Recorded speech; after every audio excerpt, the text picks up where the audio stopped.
Yo, what's up mga kapamangkin? Nandito na naman nga ho ang inyong tiyuhay na muling nagbabalik mula sa pagkakahimbay.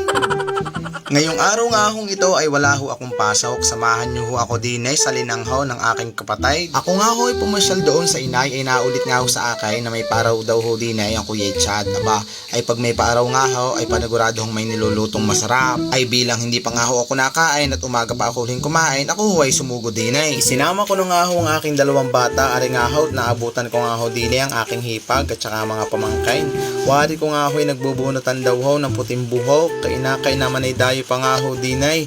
Ang sabi nga ho ng Ate Jusay ay huwag ko na daw ho siyang videohin. Ay sabi ko naman ho, kaya nga ako nagparni kay bibidyohin ko. Ala naman ho ang aking kapatid, ang Kuya Chad ay nagluluto nga ho ng tinula. Ari nga ho ay nirerekaduhan na. Nakaw, panigurado nga ho napakarami kung makakain din hindi nga ho ako nagsisisi at ako nga ho'y pumarnay.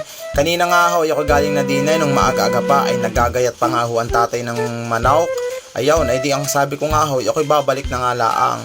Abay, tama-tama nga ho ang aking kabalik at sadyang paluto na nga ho, aring tinulang aray, kasarap naman nga ho, ay ng tinulang Tagalog na manok. Ay hindi ko nga ho ipagpapalit kahit kanina, Diyos ko po, Ruday. Ari nga ho pala ang abunaw na ilalagay ho sa mais para naman ho humilab-hilab ho ang tubaw ng halaman. Dini nga ho pala sa dampa na Kuya Chad ay sari-sari nga hong halaman ang inyong makikita kahit saan ho kayo sumuling ay meron. Ay ang manok nga ho ng tatay ay kasalukuyang nalimlimhaw no ako'y nagbibidyaw. Ay sayang naman ho ang itlog na rin sa isip-isip ko pagka nga ho aray na misa at malaki-laki na. Nako ay may matitinula na naman ho ang tatay.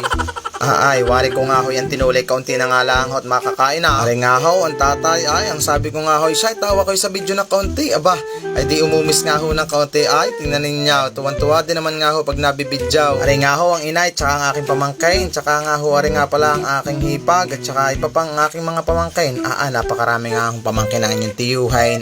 Diyos ko po, Roday. Ang tatay naman nga ho, ay pandalas nga ho ng pagkuha ng dahon ng saging, at wari ko nga ho, ay magkakain na. Nako, buti na nga la at makakakain na. Kanina pang pasal na pasal ho ang inyong tiyuhain kung alam nyo laan. Habang hindi pa nga ho nagpapakain doon sa baysanan,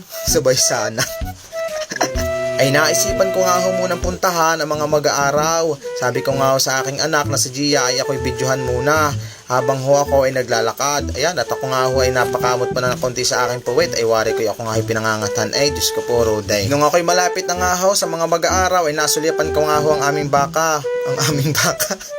Hindi pala ho ari aming baka. At nga ho ay wako kung kanino nga ho aring baka. Baka ako'y mapagalitan pa. Sabi ko amin, hindi naman. Ari nga ho, akin muna hong nilapitan ang mga mag-aaraw. Ari nga ho palang mag-aaraw ay hindi naman ho iba sa amin. Ari ho naman ay ang aking mga pamangkain at saka ho rin aking isang utol pa.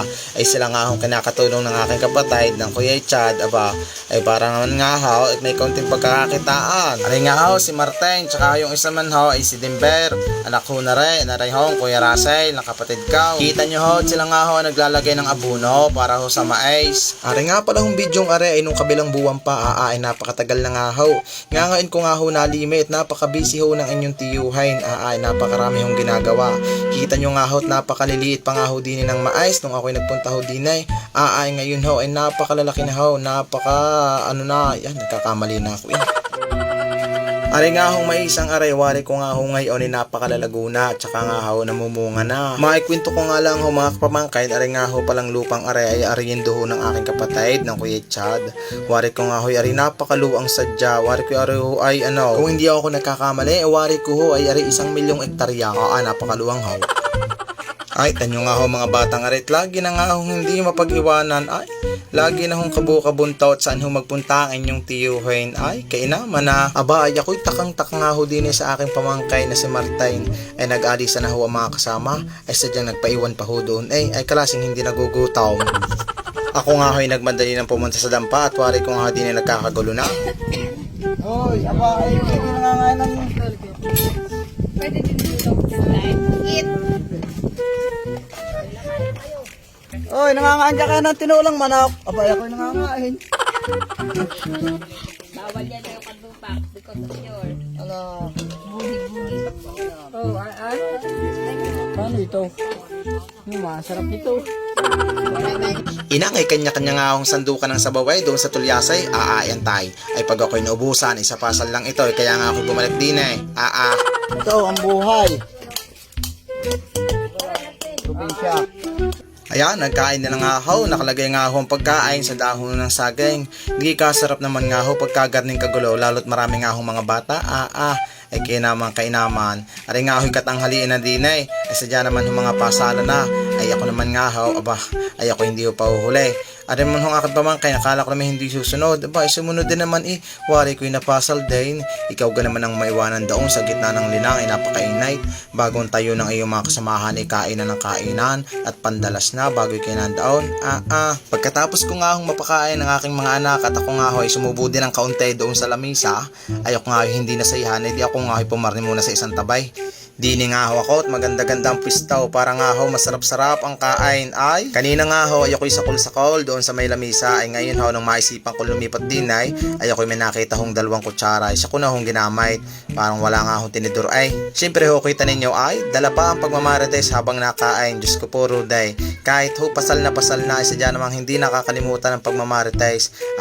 Ay dyan nga lang ho tayo magaling ay hindi ko nga ho alam kung saan ako nabusog, kung doon nga ho sa tinuulan na naluto ng Kuya Chad at saka ho ng tatay, o kaya ho din ho sa pagmamarites. Ay napakalaman nga ho ng pinagmaritisan namin ay. Pagkatapos nga hong tumabol ang aking tiyan sa pagkain, ay nakita ko nga ho rin aking mga kasamahan, ang aking mga kapatid, tsaka ho hipag at mga pamangkain, tsaka ang tatay. Wari ko yung ngasab na ng ngasab. Ay ano ka kung inangasab na ito? Napag-alala ko nga pala yung Kuya Russell kanina may tinibang saging. Ay ako naman ho hindi pa dadaig ang inyong tiyuhay. Di ako kumuha din ho ng akin. Alang naman kayo lang. Ay paano gayan? Hanggang din na nga lang ho. Pausap-usap na nga lang ho ng pag-share na rin at pag-follow sa akin para man ho ako'y matuwa sa inyo.